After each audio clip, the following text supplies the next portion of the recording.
माणसाचा हेतू काय फिल्म करण्यामागचा हे माहिती करून घेऊन त्या पद्धतीने आपल्याला त्यांना गाईड करायला लागतं. म्हणजे जो कॅमेरामन आपण नेऊ बाहेरचा की हे घे त्याच्यानंतर हे घे किंवा सिक्वेन्स कुठला असेल तरी चालेल तो बदलता येतो.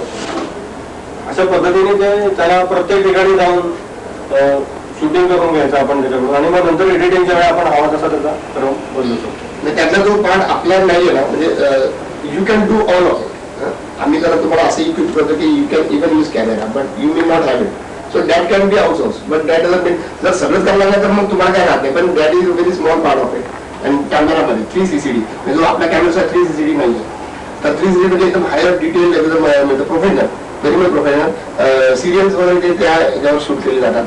तर तो वापरून तुम्हाला ऍट द 5,000 तर साधारणतः 50,000 तर 5,000 च्या आसपास you can afford surely and you get paid also for that. एवढं ते करायचं.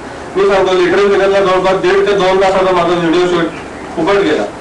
फुकट म्हणजे ज्या व्यक्तीने ते इंटरव्ह्यू घेतला ना त्याला फक्त काय की म्हणजे मी आणली ती सीडी 10-15 जर आपण काम करू शकतो. फक्त आपण सुरुवात केली पाहिजे करायला आणि डोक्यात आयडिया ठेवली पाहिजे थोडासा वेळ दिला पाहिजे.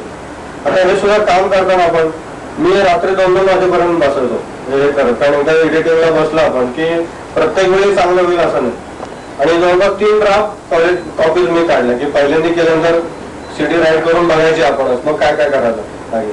त्यामुळे सरांना पण सीडी दाखवली मग त्यांनी काय काय सजेशन दिलं की आपल्या लक्षात येत नाही कारण आपल्याला वाटतं की आपण करतो ते बरोबरच आहे जनरली सारखे आपण त्याच्या डोळ्यासमोर राहिल्यामुळे एवढं असून देखील काही एरर्स त्याच्यात आहेत. असं काही नाही की 100% ओके झालं पण ठीक आहे म्हणजे इथं up to the some mark आपण म्हणू की अगदी बिलो लेवल सुद्धा नाही.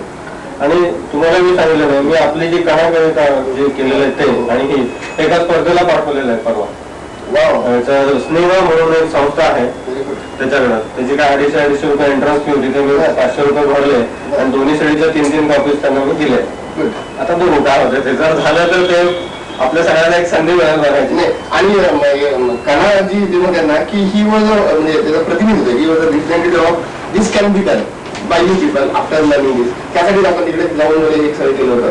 गुड म्हणजे really live to being a representative त्यांनी चांगले केलेलं. So now again I tell you की he is talking only about one application but he is equipped with other also.